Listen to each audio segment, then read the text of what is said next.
सर्वसंग से प्रार्थना है। सत्संग प्रारंभ हो रहा है। कृपया सत्संग स्थल पर शांतिपूर्वक विराजमान होकर के श्रद्धा से सत्संग सुने।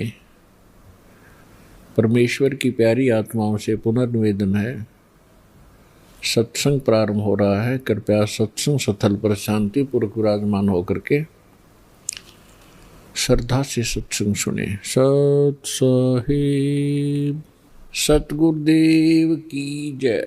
बंदी छोड़ कबीर परमेश्वर जी की जय। बंदी छोड़ गरीबदास जी महाराज जी की जय। स्वामी राम देवानंद जी गुरु महाराज जी की जय हो।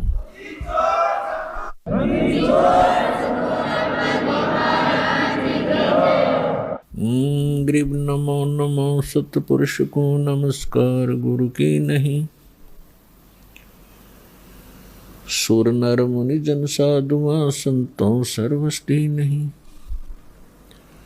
सतगुरु साहेब संत सब दंडोतम प्रणाम। आगे पीछे मध्य हुए तिनको जा कुर्बान।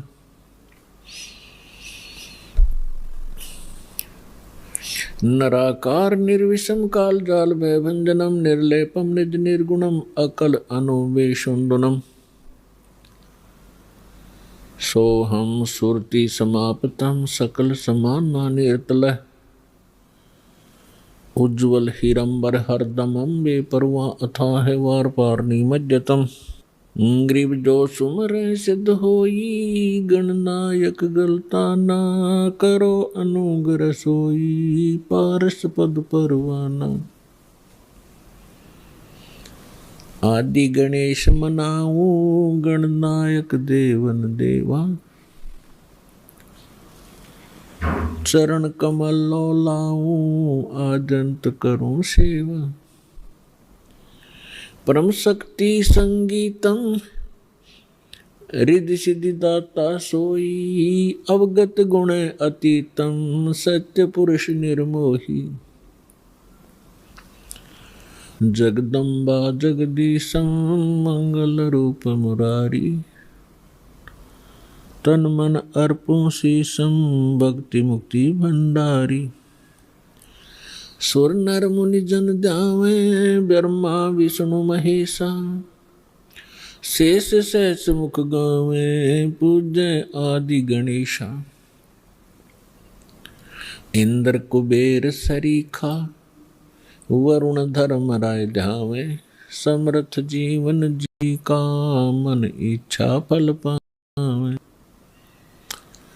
33 कोटि आधारा ध्यावे से 88। उतरे भव जल पारा कट है यम की फांसी। 33 कोटि आधारा ध्यावे से 88। उतरे भव जल पारा कट है यम की फांसी। कर जोरूं विनती करूं धरूं चरण पर शीश।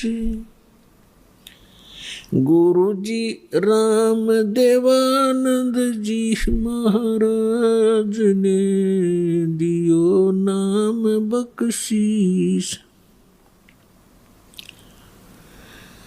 कोटि कोटि सिजदा करूं कोटि कोटि प्रणाम। चरण कमल में राखियो मैं बांधी जाम गुलाम। कुत्ता हूँ गुरुदेव का रामपाल दास का नाम। गले प्रेम की जेवड़ी जा खेचो वहाँ जाऊँ मैं। तो करो तो बावड़ो दूरी दूरी करो तो जाऊं। जो राखो तो ही रहूं जो देवो सो खाऊं। जय इब कै सतगुरु मिले, सब दुख आँखों रोए। चरणों ऊपर शीस धरूं, कहूँ जो कहनियो। कबीर साईं मिलेंगे, पूछेंगे कुशलात। आदि अंत की सब कहूँ, अपने दिल की बात। गुरु जी तुम ना भूलियो, चाहे लाख लोग मिल जाहीं। हमसे तुमको बहुत है, तुमसे हमको नहीं। तुमरे विसारे क्या बने, मैं किसकी शरण में जाऊं। शिव ब्रंच मुनि नारदा, तिनके हृदय न समाऊं। अवगुण किए तो बहुत किए, करत न मानी आर। बावे बंदा बख्श दियो, बावे गर्दन उतार। अवगुण मेरे बाप जी, बख्शो गरीब नवाज। जो मैं पूत कुपूत हूँ, बोहर पिता को लाज। मैं अपराधी जन्म का, नख सिक भरे विकार। तुम दाता दुख भंजना, मेरी करो संवर। सूरत करो मम साइया, हम हैं भव जल माही। आप ही बह जाएंगे जो, तुम न पकड़ोगे बाँ।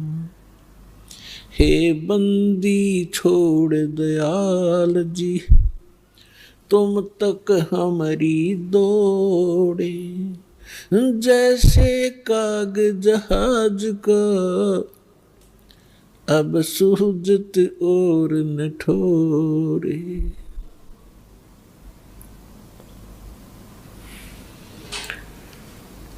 सतगुरु पूर्ण ब्रह्म है, सतगुरु आप अलेख।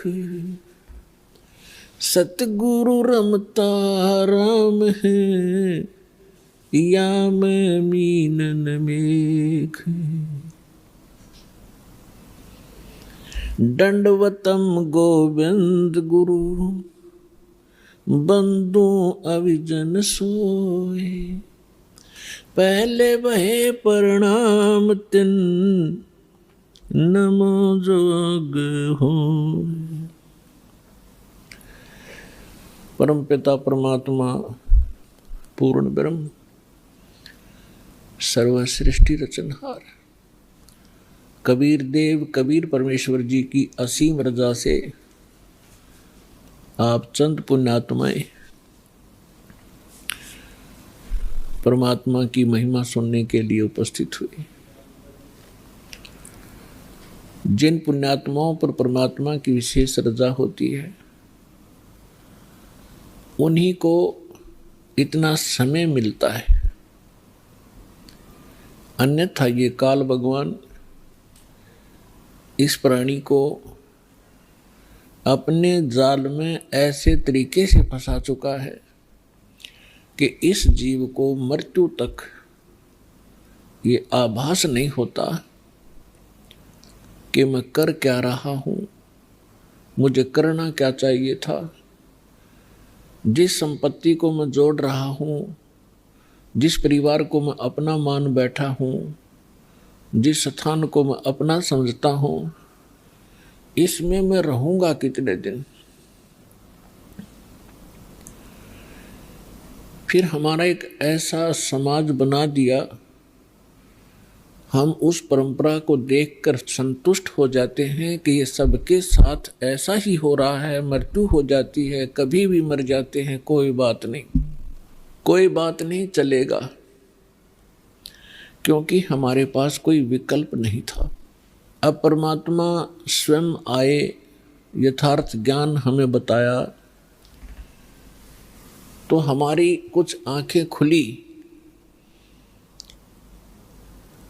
क्योंकि ज्ञान से ही एक सतर्कता आती है, ज्ञान से ही रुचि बनती है, ज्ञान से ही दिशा बदलती है। और ज्ञान अधिकारी के मुख से उच्चरित होगा तो वो असर भी करता है। यहाँ पर लाखों की संख्या में ऐसे श्रद्धालु हैं जो शराब पीते थे, तम्बाकू सेवन करते थे, बीड़ी सिगरेट हुक्का के माध्यम से, और वो नहीं छोड़ पाते थे। ये शिक्षा माता पिता और भी सभ्य समाज के लोग कहा करते हैं कि भी शराब नहीं पीनी चाहिए, तम्बाकू नहीं पीना चाहिए, अच्छी बात नहीं, लेकिन वो खुद भी पी रहे होते हैं।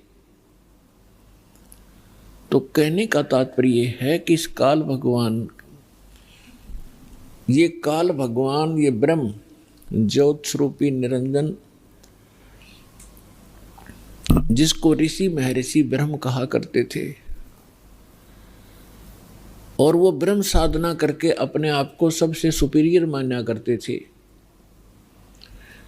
इसने इस जीव को ऐसे ढंग से फंसा लिया और ये विकार ज्यादा करवाता है। इसने अपना एक मन एलिमेंट छोड़ दिया आत्मा के साथ में। आत्मा को आवश्यकता है परमात्मा की, परमात्मा की महिमा की, परमात्मा के गुणगान हो, इसको उसकी आवश्यकता है। और ये मन इसके ऊपर प्रधान बना दिया, इसको डरा धमका के रखता है, भयभीत रखता है और विकारों की तरफ घसीट ले जाता है। विचार करने की बात है, तम्बाकू कोई पीने की चीज है? तम्बाकू इस शरीर को कार्बन डाइऑक्साइड की बजाय ऑक्सीजन की आवश्यकता है, और ये इसमें कार्बन डाइऑक्साइड इसमें प्रवेश करवाता है हुक्का बीड़ी सिगरेट के माध्यम से,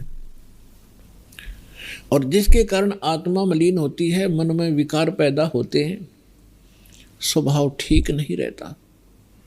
और स्वभाव ठीक नहीं रहेगा तो हम एक दूसरे के साथ छोटी सी बात पर भिड़ पड़ेंगे, लड़ पड़ेंगे, लट्ठम लट्ठा, तमोगुण बन जाते हैं। फिर शराब कोई पीने की चीज है जिसको पी के बेसुध हो जावा इंसान, और मांस कोई खाने की वस्तु है। अब हम कितनी स्पीड से इन बुराइयों को ग्रहण कर रहे हैं।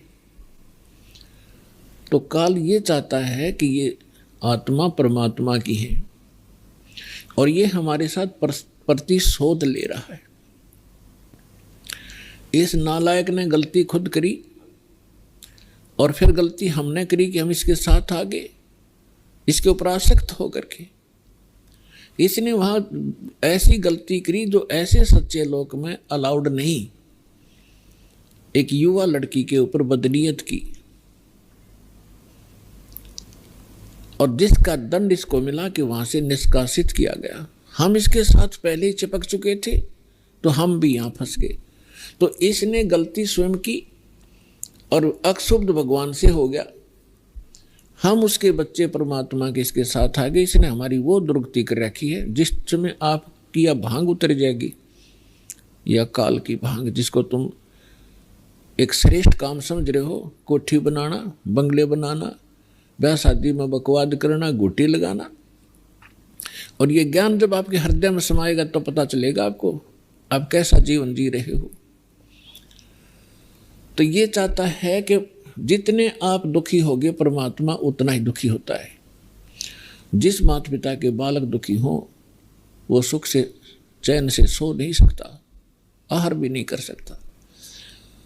और उस परमात्मा के आप बच्चे हो, इसने क्या हालत कर रखी आपकी। किसी का कैंसर होगी, किसी का टांग टूट गई, किसी का आंख फूट गई, किसी को कोड लगा है, कोई वैसी मानसिक परेशानियां। फिर बाकी बच्चे हैं बकवादों पर लगा दिए, घुट्टी डालो, फिल्म देख लो, मांस खा लो, नरे कर्म बिगड़वाता आपके।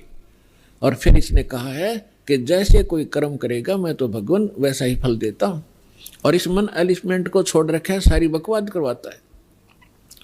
और ये मन इतना पावरफुल है, ये समझ लो ये ज्योत निरंजन ही है। और ये ब्रह्मा विष्णु महेश के भी वश नहीं। तो जीव की औकात आपकी। तो जब हम समर्थ की शरण में आते हैं, फिर इसका प्रभाव हमसे हट जाता है। और परमात्मा की भक्ति करने से आत्मा में शक्ति आती है। और फिर इस मन की वो बेमतलब की बकवादों को आत्मा रिजेक्ट कर देती है दृढ़ता के साथ।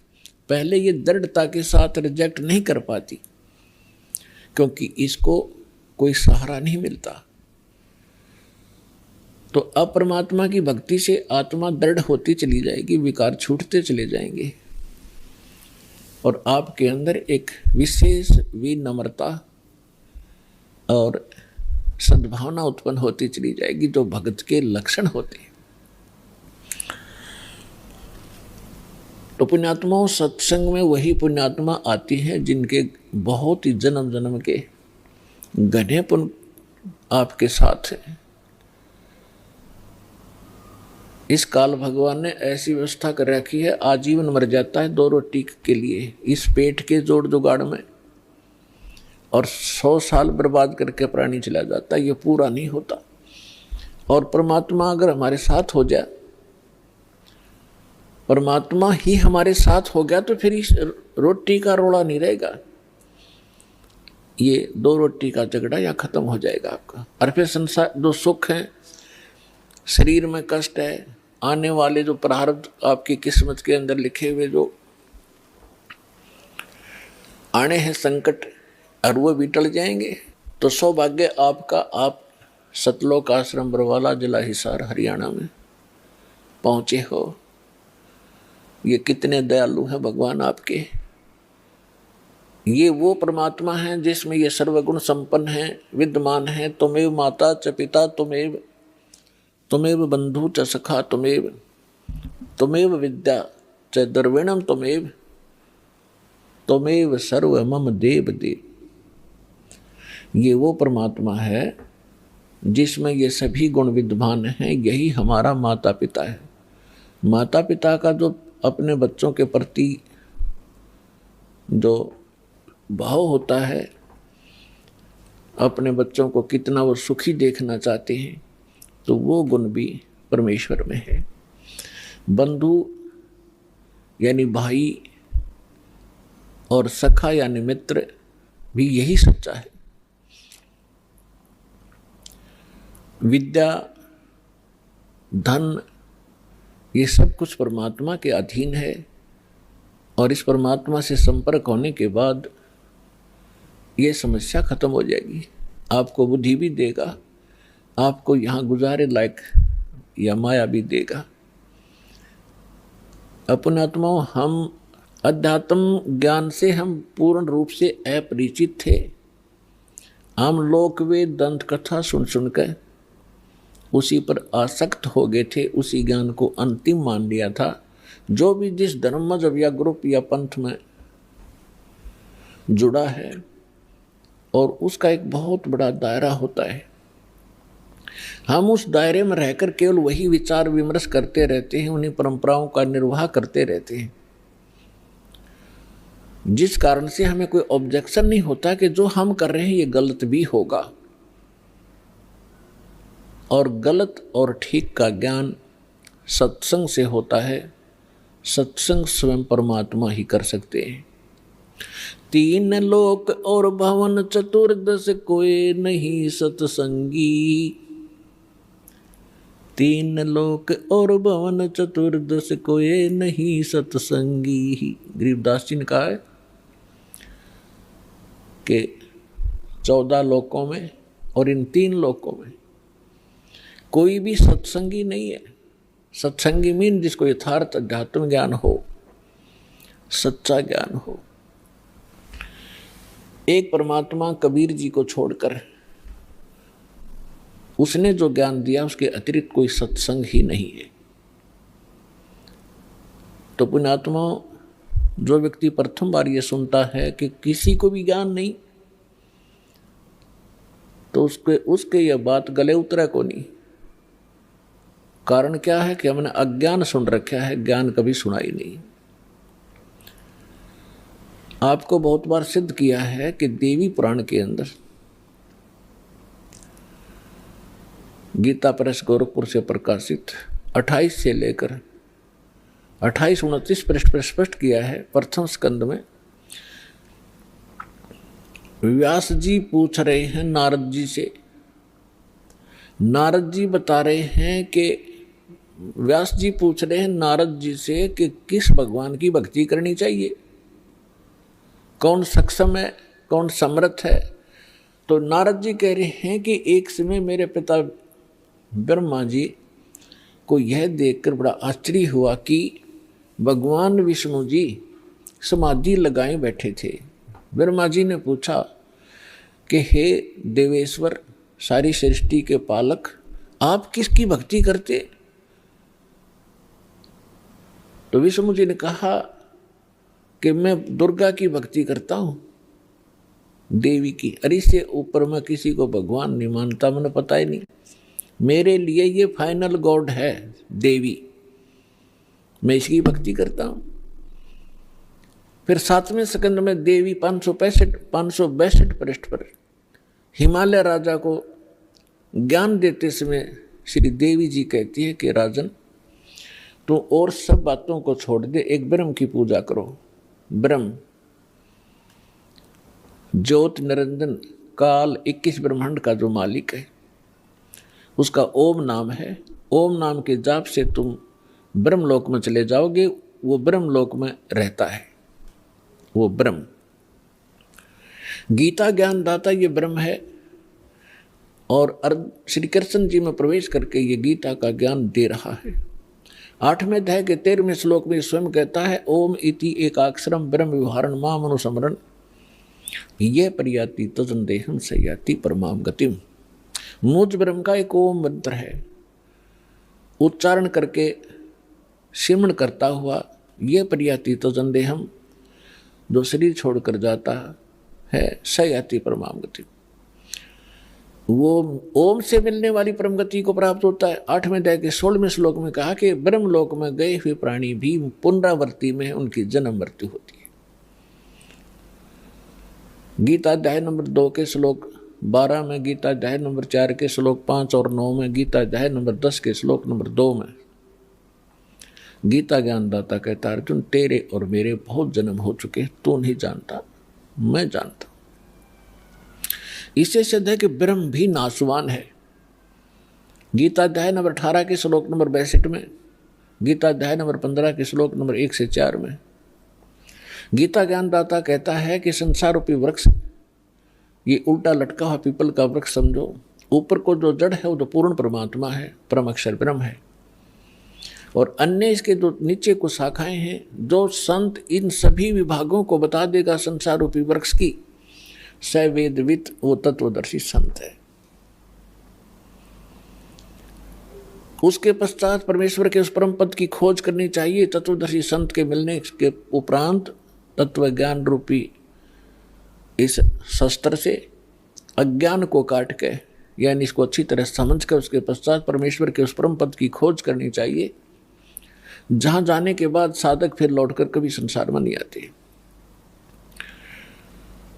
18वें अध्याय के 62वें श्लोक में कहा कि अर्जुन तू सर्वभाव से उस परमेश्वर की शरण में जा, उसकी कृपा से तू परम शांति को और सनातन परम धाम यानी शाश्वत स्थान अमर लोक को प्राप्त होगा, जहां जाने के बाद साधक फिर लौटकर कभी संसार में नहीं आते, उनकी जन्म मृत्यु नहीं होती।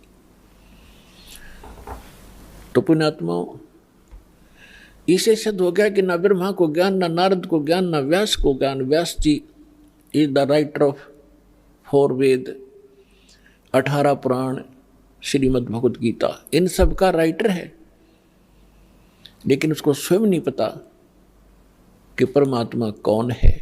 विष्णु जी को नहीं मालूम, वो दुर्गा को सर्वश्रेष्ठ मानता है, और दुर्गा जी कहती है ब्रह्म की पूजा करो, ब्रह्म कहता है परम अक्षर ब्रह्म की पूजा करो। तो ये ज्ञान परमेश्वर देता है, और इससे सिद्ध हो जाता है 3 लोक और भवन चतुर्दश कोई नहीं सत्संगी। उस सत्संग को सुनाने के लिए परमेश्वर आते हैं। परमात्मा चारों युगों में आते हैं। पुण्यात्माओं, आज तक आप श्रद्धालु हो, भगवान के लिए लगे हुए हो, परमात्मा की भक्ति भी करते थे, रामायण महाभारत की कथाएं भी सुनने में रुचि खूब रखते थे, लेकिन वो अज्ञानी गुरु, वो संत मंडलेश्वर आचार्य, शंकराचार्य, ब्राह्मण हमारे को लोक वेद सुनाया करते थे। वो सत्यनारायण कथा सुनाया करते थे श्री विष्णु जी को आधार मानकर। सत्यनारायण का अर्थ होता अविनाशी परमात्मा। श्री देवी भागवत के अंदर 3रे स्कंद में सचित्र मोटा टाइप गीता प्रेस गोरखपुर से प्रकाशित के 123 पृष्ठ पर श्री विष्णु जी कहते हैं, अपनी माता दुर्गा की महिमा गाते हुए, तुम शुद्ध स्वरूपा हो, ये सारा संसार तुम इसे उद्भासित हो रहा है। मैं ब्रह्मा और शंकर आपकी कृपा से विद्यमान है। हमारा तो आविर्भाव माने जन्म, तिरोभाव माने मृत्यु हुआ करता है। हम नित्य नहीं है, हम अविनाशी नहीं है, आप ही नित्य हो। जैसे इनकी बुद्धि काम करे थी, आप प्रकृति देवी हो। भगवान शंकर भी कहते हैं कि हे माता, यदि भगवान विष्णु के बाद उत्पन्न होने वाले ब्रह्मा भी आपके पुत्र हैं, तो मैं तमोगुणी लीला करने वाला शंकर क्या आपकी संतान नहीं हुआ? अर्थात मुझे भी जन्म देने वाली तुम ही हो। और ये हमारे शंकराचार्य आचार्य, ये नकली गुरु ब्राह्मण है। ब्रह्मा विष्णु अजर और अमर हैं, सर्वेश्वर हैं, कोई माता पिता नहीं है। खाक पढ़ाए ने सदग्रंथों को, ये खाक टीचर थे जिसने सिलेबस का ज्ञान नहीं, मूर्ख बना रखा था हमारे को। इस अज्ञान को हटाने के लिए स्वयं परमेश्वर आते हैं। चारों युग में मेरे संत पुकारे, को के कहा हम हेल रे, हीरे माणक मोती बरसे, ये जग चुगता ढेल रे। चारों युग में परमात्मा कहते हैं हम आए, और अच्छी आत्माओं को मिलते हैं, उनको तत्व ज्ञान से परिचित कराते हैं। फिर वो मुझसे परिचित होकर के वो महापुरुष भी मेरी महिमा को यथार्थ रूप में सुनाते हैं, लेकिन कोई सुनने वाला नहीं होता, क्योंकि अज्ञान घना होता है। और परमात्मा कहते हैं हम भी, मैं भी आता रहता हूँ प्रत्येक युग में भिन्न भिन्न रूप बना कर, और ये हमारे ज्ञान को ना सुन करके हम यथार्थ ज्ञान, यथार्थ भक्ति विधि रूपी हीरे मोती लालों की वर्षा करते रहते हैं, जगह जगह ज्ञान सुनाते हैं। लेकिन ये भोली आत्मा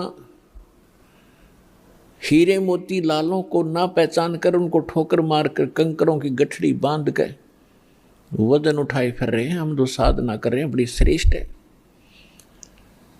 गीता अध्याय नंबर 16 के श्लोक 23 और 24 में स्पष्ट कर दिया है कि शास्त्र विधि को त्याग कर जो मनमाना आचरण करते हैं, मनमानी पूजाएं करते हैं,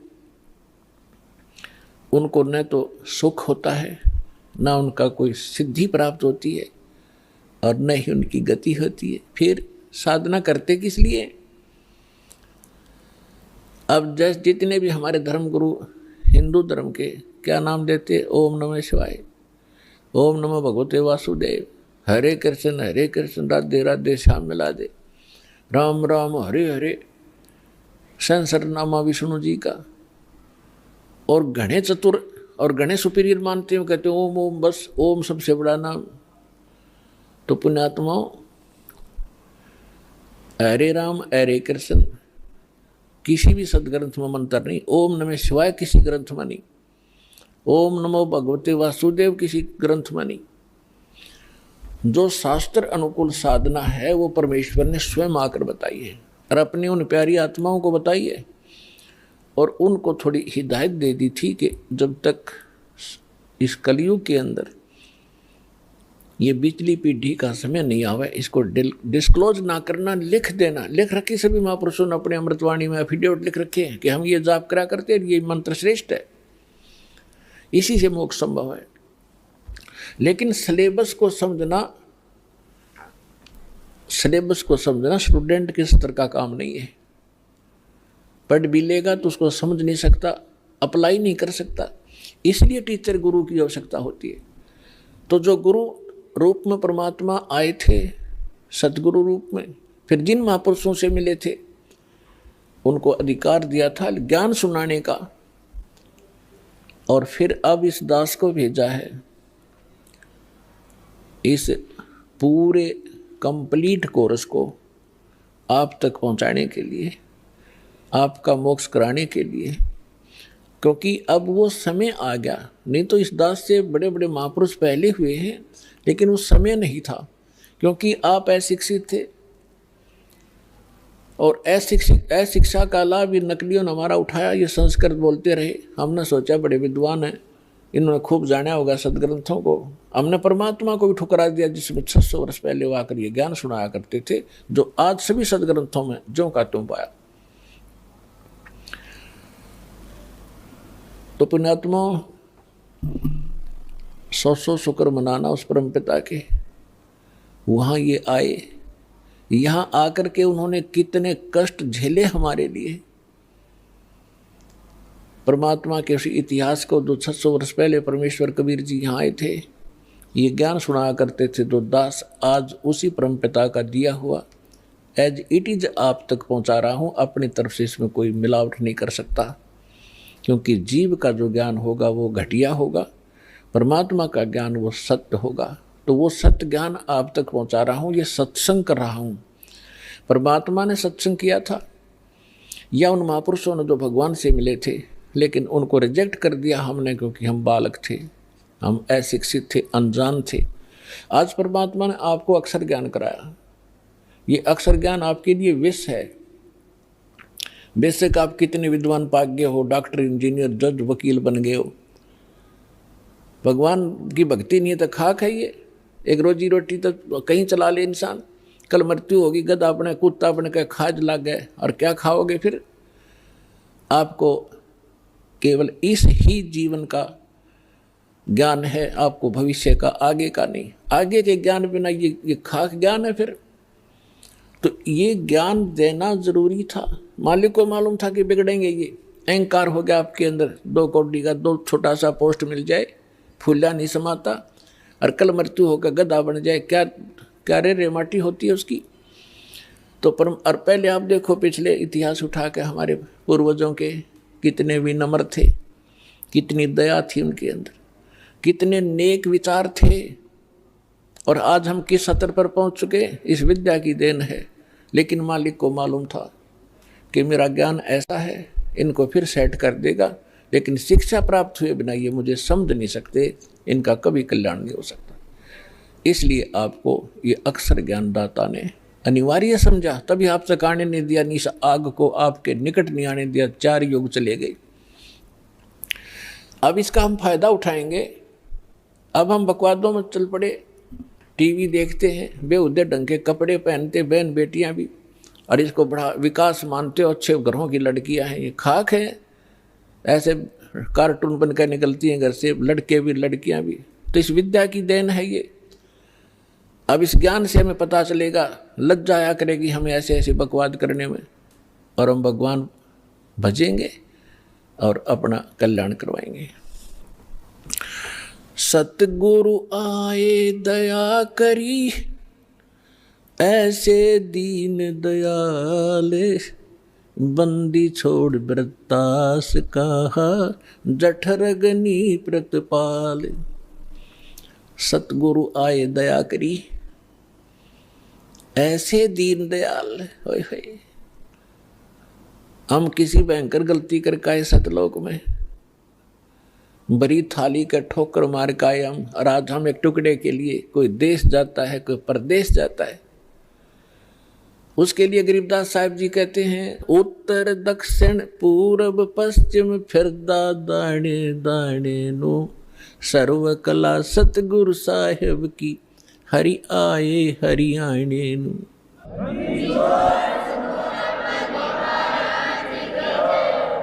अपने आत्माओं, जो गुरु बचन पर डट गए कट गए फंद 84 के, भाई जो गुरु बचन पर डट गए कट गए फंद 84 के, भाई जो गुरु बचन पर डट गए कट गए फंद 84 के, कट गए फंद 84 के, कट गए फंद 84 के, भाई जो गुरु बचन पे डट गए कट गए फंद 84 के। वस्तु मिली ठोड़ की ठोड़ मिट गई, मन पापी की दौड़, वस्तु मिली ठोर की ठोड़ मिट गई, मन पापी की दौड़, ये भरम मिटे मथुरा काशी के, भरम मिटे मथुरा काशी के, भाई जो गुरु बचन पे डट गए कट गए फंद 84 के। पुण्यात्मा, गुरु का वचन पालन करना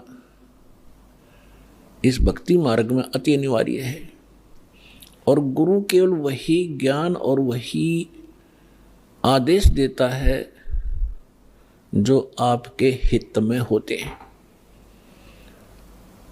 एक भक्त कह रहा था जी, उसने कभी प्रश्न किया होगा, दास को तो इतना ध्यान नहीं रहता क्योंकि लाखों की संख्या में एक महीने में भक्त मिलते हैं। 5 वर्ष पहले उसने दीक्षा ली थी 2008 में। वो कह रहा था जी मैं अमेरिका जाने की तैयारी कर रहा हूँ।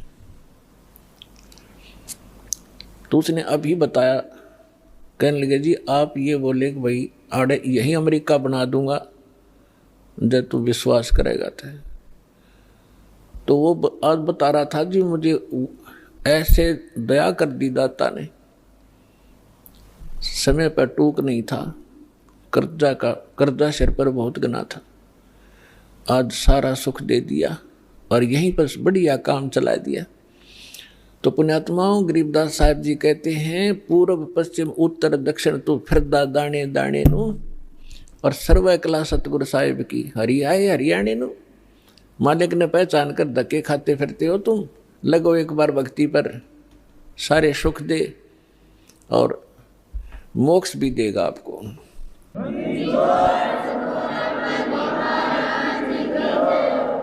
पुण्यात्माओं, सबसे पहले हमने अपने लाल की परख करनी होगी कि जिस लाल को हम लिए फिरते हैं ये वास्तव में लाल है भी कि नहीं।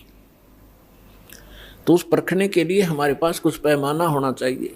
तो पैमाना कौन सा होगा? सदग्रंथ प्लस में उन महापुरुषों का आंखों देखा एफिडेविट कि परमात्मा जिनको मिले। तो आज आपको एक झलक परमात्मा की सुनाएंगे।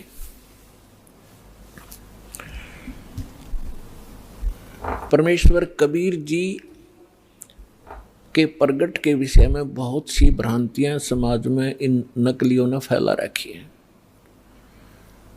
क्या फैला रखी है कि कबीर साहब किसी विधवा ब्राह्मणी के घर कोख से जन्म हुआ था, वो शर्म के मारे बाहर डाल आई। ये बकवाद है और उन दुष्ट लोगों की बनाई हुई कहानियां हैं जो भगवान से हमें दूर रखना चाहते थे, लेकिन वास्तविकता इसके बिल्कुल विपरीत है। परमात्मा स्वयं कहते हैं, अवधू अवगत से चला आए, मेरा कोई भेद मर्म ना पाया, ना मेरा जन्म ना गर्भ बसेरा, बालक बन दिखलाया, काशी नगर जल कमल पडेरा, तहां जुलाहे न पाया। मात पिता मेरे कछु नाही, ना मेरे घर दासी, जुल्हे का सुत आने कहाया, जगत करे मेरी हासी। स्वयं परमात्मा ने आके बताया कि मेरे कोई माता पिता नहीं थे और किसी कारण से मैं प्रत्येक युग में अपने बच्चों को संभालने के लिए ये लीला किया करता हूँ। परमात्मा प्रत्येक युग में ऐसी ही लीला करते हैं, कमल के फूल पर आकर शिशु रूप धारण करते हैं। एक सतिथि इनकी ऐसी है यहाँ आने की, और वैसे जब चाहे कभी भी एक साधु रूप में, अन्य रूप में कभी प्रकट होकर के अच्छी आत्माओं को मिलते हैं, उनको ज्ञान देते हैं। तो जब परमात्मा कलयुग में आए सन 1398, संवत 1455, ज्येष्ठ उत्तरते की पूर्णमासी, ज्येष्ठ सुधी पूर्णमासी को ब्रह्म मुहूर्त में, ब्रह्म मुहूर्त होता है सूर्य उदय होने से 1.5 घंटा पूर्व, सतलोक से आए मालिक और एक शिशु रूप धारण करके और नीचे को गति की। उस समय बनारस के अंदर, काशी के अंदर एक रामानंद नाम के बहुत बड़े विद्वान प्रसिद्ध थे। उनके विषय में माना जाता था कि इन्होंने चारों वेदों को, 18 पुराणों को, श्रीमद् भगवत गीता को ठीक ढंग से जाना है, जिस कारण से वो प्रचार किया करते थे। और उन्होंने 1400 ऋषि शिष्य बना रखे थे, जो उनके द्वारा बताए गए ज्ञान को आगे जनता में प्रचार किया करते थे। स्वामी रामानंद जी एक ब्राह्मण के अतिरिक्त अन्य किसी जाति मजहब वाले को अपना शिष्य नहीं बनाते थे। अन्य को वो एक हेय समझते थे, अपने से घटिया मानते थे। अब उन्होंने 1400 ऋषि पंडित शिष्य बना रखे थे। उनमें से एक अष्टानंद नाम के ऋषि थे, और वो प्रतिदिन एक लहर तारा नामक तालाब था, आज भी है, लेकिन अब तो वो सिर्फ एक यादगार रूप में ही रहा है। और उस लहर तारा तालाब, उसका नाम कैसे पड़ा? गंगा दरिया का जल वर्षा के दिनों में जब फुल स्विम पर चलती है तो गौ घाटों के ऊपर से वो ओवरफ्लो होकर लहरों के द्वारा उछल उछल कर एक बहुत बड़ी झील में समा जाता था, भर जाता था। उसको लहर तारा नामक तालाब कहने लगे। और उसका फिर सारा वर्ष बहुत सुंदर स्वच्छ जल रहता था, क्योंकि गंगा के जल में एक विशेषता है कि ये खराब नहीं होता, क्योंकि ये जल सतलोक से आया है। परमात्मा ने एक सैंपल भेज रखा कि हमारे लोक में ऐसे पदार्थ हैं, ना दूध कभी खराब होते, दरिया बहती है, ना दही और मक्खन खराब होते, वहाँ का ऐसा मटेरियल है। ये एक सैंपल है आपके लिए, ये विश्वास करने के लिए कि वहाँ ऐसे पदार्थ, जब ऐसे लोक में और ये जल खराब नहीं होता, वहाँ तो लोक ही एक विशेष है। तो समझदार को संकेत पर्याप्त है। उस लहर तारा तालाब के ऊपर ऋषि अष्टानंद जी प्रतिदिन अपने गुरुजी के द्वारा बताए गए उस साधना को भी करते थे, उसी में स्नान करते थे। एकांत स्थान, शांत स्थान पर वो भगवान की भक्ति का चिंतन किया करते थे। वो प्रतिदिन की तरह वो भी अपने चिंतन में स्नान करके बैठे थे। आकाश से क्या देखा अष्टानंद जी ने कि एक बहुत प्रकाश, तेज प्रकाश का गोला सा ऊपर से स्पीड के साथ आ रहा है। और वेद भी यही बताते हैं कि वो परमात्मा ऊपर के लोक में रहता है और उस वहां से गति करके आता है, बिजली विद्युत जैसी गति से यहां आकर हमें प्राप्त होते हैं।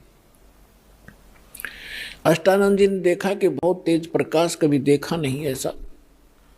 जब उसने देखा तो उसकी आंखें सहन नहीं कर सकी, चरम दृष्टि बंद होगी। आंखें बंद होने के बाद उसने क्या देखा कि तो एक बालक है, शिशु रूप दिखाई दिया। जैसे हम सूर्य की तरफ देखते हैं प्रथम सीधा, तो हमारी चरम दृष्टि सहन नहीं कर पाती, आंखें बंद हो जाती हैं। आंखें जब बंद होती हैं या हम दूसरी साइड में देखते हैं तो सूर्य का प्रकाश रहित आकार दिखाई देता है और वो काफी देर तक आंखों में बना रहता है। ठीक यही दशा अष्टानंद जी की हुई कि उसने जब वो प्रकाश की तरफ देखा तो वो प्रकाश किसका था? सूर्य का, यानी परमात्मा का। और जब आंखें बंद की तो क्या देखा? उस शिशु का प्रकाश था, वो परमात्मा का प्रकाश था। दोबारा उसने जब आंख खोली तब तक वो प्रकाश लहर तारा तालाब के एक कोने में सिमट चुका था, समाप्त हो गया था। अब अष्टानंद जी अंदर ही अंदर बड़े खुशी हुए। उसने सोचा कि शायद आज मेरी कोई भक्ति की विशेष उपलब्धि मुझे हुई है और इसके बारे में अपने गुरु जी को बताऊंगा। वो उठकर चले गए। अपने गुरु रामानंद जी से कहा कि स्वामी जी, आज मैंने ऐसे ऐसे एक अजीबोगरीब घटना मेरे साथ हुई। हे प्रभु, ये मेरी भक्ति की उपलब्धि है या कोई मेरा भ्रम है? परमात्मा स्वामी जी ने कहा कि बेटा, ये न तेरी भक्ति की उपलब्धि है और न ही तेरी कोई भ्रम है। ऐसी लीला उस समय होती है जब ऊपर के लोक से कोई परम शक्ति या देवता लोग यहाँ पृथ्वी पर आकर के जन्म लेते हैं। किसी माँ के गर्भ में प्रवेश किया होगा उन्होंने। ये तारे से जब टूटते हैं तो उसने बताया कि ऐसे लक्षण हैं। और वो कुछ दिनों में यहाँ इस काशी बनारस में किसी माँ से जन्म लेकर के वो दिव्य शक्ति अपना कोई कार्य करने के लिए ऊपर के लोगों से आते हैं। अब जितना स्वामी जी ने ज्ञान था अपने शिष्य का समाधान किया, शिष्य संतुष्ट हुआ। अब इन ऋषि महर्षियों ने वही भगवान देखे हैं जो माँ से ही जन्म लेते रहे। श्री राम, श्री कृष्ण और बाकी 18, 25 जो 8, 9 जो बताते हैं, ये ऐसे आते हैं। लेकिन ये भगवान वो है जो कभी माँ से जन्म नहीं लेता, सबके जन्मदाता है, सबके विधाता है। उधर से नीरू और नीमा नाम के 2 पति पत्नी थे मुसलमान। वो उसी जीवन में ब्राह्मण भी थे, उसी जन्म में वो ब्राह्मण थे। गौरी शंकर पुरुष का नाम था, सरस्वती उसकी पत्नी का नाम था। गौरी शंकर भगवान शंकर के बहुत ज़्यादा उपासक थे और नेक आत्मा ब्राह्मण थे। अन्य ब्राह्मण रोजी रोटी के लिए जनता को मिसगाइड करके अपना निर्वाह के लिए मिसगाइड करते थे। दक्षिणा आदि कुछ अटपट करके ग्रहण करते थे। तेरा पितर ऐसे रुष्ट हो गया है, इतने पैसे चढ़ा दे, ऐसा पाठ करवा दे। वो ऐसा नहीं करता था। वो केवल शिव जी की कथा सुनाते थे शिवपुराण से, और जो भी उसकी दक्षिणा आती थी अपने निर्वाह के लिए रखकर बाकी शेष भंडारे में लगाते थे। तो उनके अनुयायी बहुत अच्छे तरह परिचित थे कि बिल्कुल निष्पक्ष कथाएं करते हैं, निस्वार्थ कथाएं करते हैं, जिस कारण से उनकी काफ़ी प्रसिद्धि काशी में हो रही थी। और अन्य जो नकली ब्राह्मण थे रोजी रोटी वाले, वो उससे घनी ईर्ष्या करते थे कि ज़्यादा लोग इनको पसंद करने लगे, हमसे दूर होते जा रहे हैं। इस बात से मुसलमान काजी, मुल्ला, पीर खूब परिचित थे कि गौरी शंकर से अन्य जो धर्म गुरु हैं ब्राह्मण, ये अक्षुब्ध हैं और ये हिंदू धर्म का प्रचार घना कर रहा है। इसलिए उन्होंने बाई फोर्स गौरी शंकर सरस्वती को मुसलमान बना दिया। मुसलमान कैसे बना दिया? अपना जूठा पानी करके गली में खड़ा होकर और उनके ऊपर फेंक दिया, उनके कपड़े में फेंक दिया और उनके मुंह में डाल दिया। तो अन्य जो ब्राह्मण थे वो तो इसी दाव में थे, किसी दिन यूँ फंसे, सबने मुनादी करा दी, गौरी शंकर मुसलमान बन गया है, उसको जाति से डाल दिया है, उसका गंगा में स्नान करना बंद कर दिया है। अब सारे हिंदू उनसे बाइकाट कर गए, तो वो विवश हुआ, उनका नाम रख दिया नूर अली गौरी शंकर का, और नियामत रख दिया नीरू का, और उसकी पत्नी नीमा का नियामत। तो इस प्रकार फिर अपभ्रंश करके उनको नीरू और नीमा कहने लगे। अब पहले उनकी रोजी रोटी चलती थी कथा की दक्षिणा से, अब दक्षिणा मिलनी बंद होगी, रोजगार की समस्या हुई। उन्होंने एक सिंपल सा काम जिसमें कोई पैसा नहीं लगना था, ऐसा काम शुरू कर दिया कपड़ा बुनने का, और समय के बीत जाने पर उनको जुलाहा कहने लगे। नीरू नीमा निसंतान थे, उनका कोई संतान नहीं थी, 60-62 साल की उम्र उनकी हो चुकी थी। भले ही वो मुसलमान बन गए थे, लेकिन भगवान शंकर को दिल से भुला नहीं पाए थे। कोई भी आपत्ति आती थी या कोई विशेष कसक होती थी, भगवान शंकर को ही वो याद किया करते थे। भले ही वो मुसलमान रीति को भी निर्वाह कर रहे थे, उसको भी चल रहे थे। अपने आत्मा उनको संतान नहीं थी। अब जो उस समय एक ऐसी धारणा समाज में फैला रखी थी नकली ब्राह्मण गुरुओं ने कि जिसके संतान नहीं वो सबसे निकम्मी आत्मा है, उसकी सुबह सुबह दर्शन भी नहीं होने चाहिए। तो जिस कारण से जिनके संतान नहीं होती थी वो खूब समझते थे कि सामने वाला बाइकाट कर गया, गली बदल गया, रास्ता चेंज कर गया, मुझे देखकर वो बहुत कुड़ कर अपना जीवन व्यतीत किया करते थे। यानी संसार की परंपरा से उस व्यक्ति को जिसके संतान नहीं है वह सबसे मनहूस माना जाता था, और भगवान के अध्यात्म ज्ञान के आधार से वो परिवार, वो दंपति, वो पति पत्नी एक नंबर के हंस और पुण्यात्मा होते हैं। पुण्यात्मा का मतलब है कि उनका फाइनल मैच होता है जय सतगुरु मिल जाता है। वो उनका कहीं किसी से अब लेन देन नहीं रहा, ना पुत्र का ना पुत्री का संस्कार शेष है, और यदि उनको सतगुरु मिल जाए, भक्ति ठीक कर लें, उनका बेड़ा पार तुरंत हो जाए उसी जीवन में। अब ये ना समझना कि जिनका संतान है वो पुण्यकर्मी नहीं है, नहीं, जिनको सतगुरु मिल गए,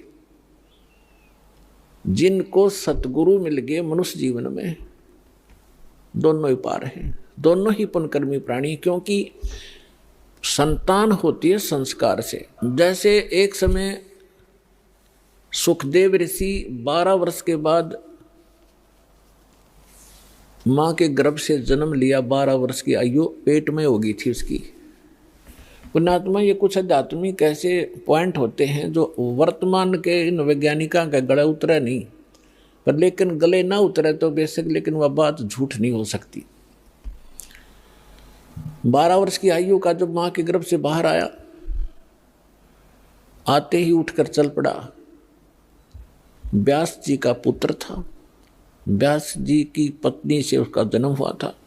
तो व्यास जी इंतजार करते थे, विद्वान पुरुष थे, ये कोई अच्छी आत्मा है जो 12 वर्ष तक माँ के गर्भ में, माँ को मालूम भी नहीं, इतना कोई पीड़ा नहीं हो रही है।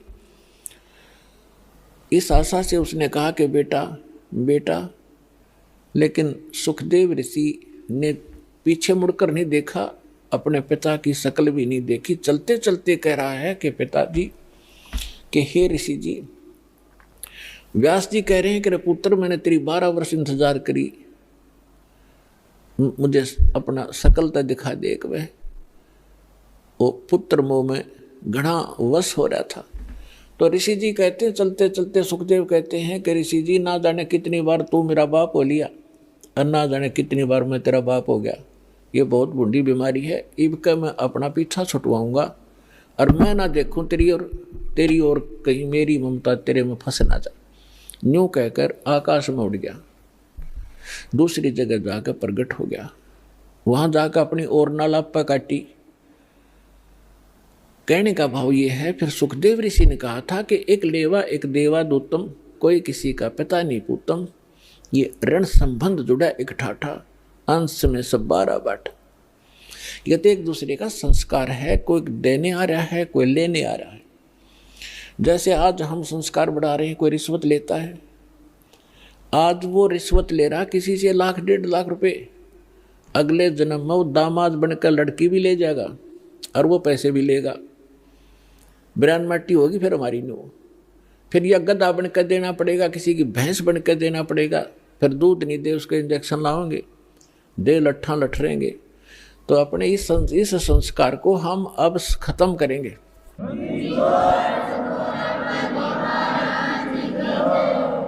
तो इस विष को हम तभी तक खा रहे हैं जब तक हमें ये विष दिखाई नहीं देता, हम पहचानने योग्य नहीं थे। और जब हम पहचानने योग्य हो जाएंगे कि ये विष है, उसके विषय में सुख संवेद में कहा है, जैसे कर का जहर का रंग होरी हो, कहो कौन तिस खावे राम रंग होरी हो।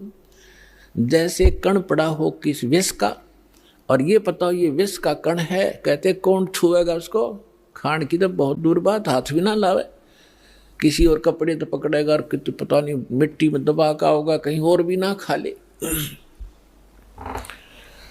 और परमात्मा की भक्ति करने से ही सुख होगा, होरी माने खुशी होगी।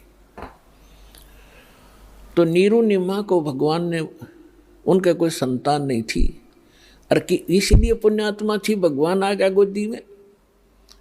अब समाज को भगत का और जगत का सदा से विरोध रहा है, मतभेद रहा है वैचारिक, और जिस कारण से इनकी खींचातान बनी रही तो बनी रहो, क्योंकि भगत को ज्ञान हो जाता भक्ति का और जगत को ज्ञान होता अपनी ही परंपराओं का, वो उन्हीं को उत्तम मान रहे होते हैं, इसलिए विरोध करते हैं भक्तों का।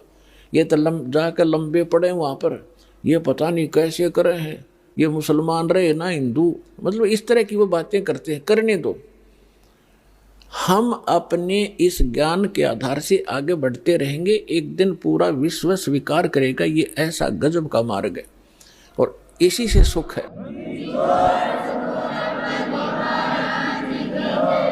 पुण्यात्माओं, ये भक्ति युग आ गया।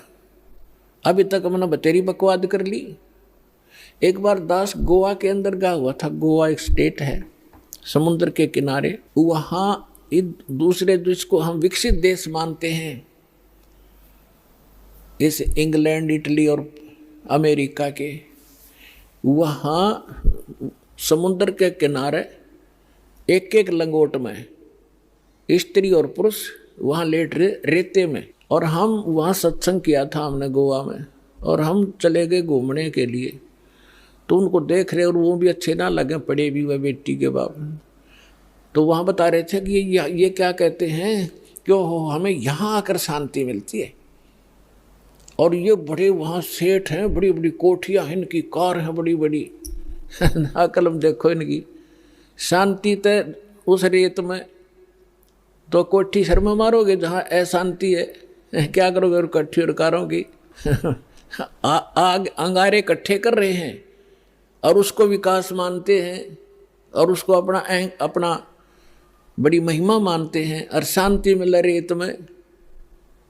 तो आज से 50 वर्ष पीछे झांको, आपके दादे परदादे कैसे रहा करते थे, उस रेत में रहा करते थे, झोंपड़ियों में रहा करते थे, और कितना शांत जीवन जीते थे, कितना उनके चेहरे पर शांति और कितनी खुशी रहती थी।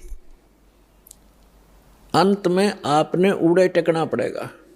यूँ तो एक बबुड़िया सा उठ रहा थोड़े दिन का, और 2 वर्ष वर्षा ना हो, ये विज्ञान धरी की दराई रह जाएगी। ये कंप्यूटर पड़े पड़े जरेंगे सारे, और ये जहाज इनमें कोई बैठनिया नहीं पाएगा। भगवान को प्रसन्न करना पड़ेगा इस संसार के अंदर, कुछ दिन सुख से जीना चाहते हो, और परमात्मा प्रसन्न हो गए, सारे ठाठ कर दे, समय पर वर्षा होने लग जाएगी, सब दुख दूर हो जाएंगे, प्राकृतिक आपदाएं टल जाएंगी, भक्ति करेंगे। ये भक्ति युग है, और भगत के लिए बकवाद नहीं चलेंगी। बकवाद करके भक्ति नहीं हो सकती। तो इन सब बकवादों को त्यागना होगा और भक्ति की राह पर हमने लगना होगा, तभी हम मोक्ष प्राप्त करेंगे। नहीं तो बहुत बुरा भयंकर समय आ जाएगा।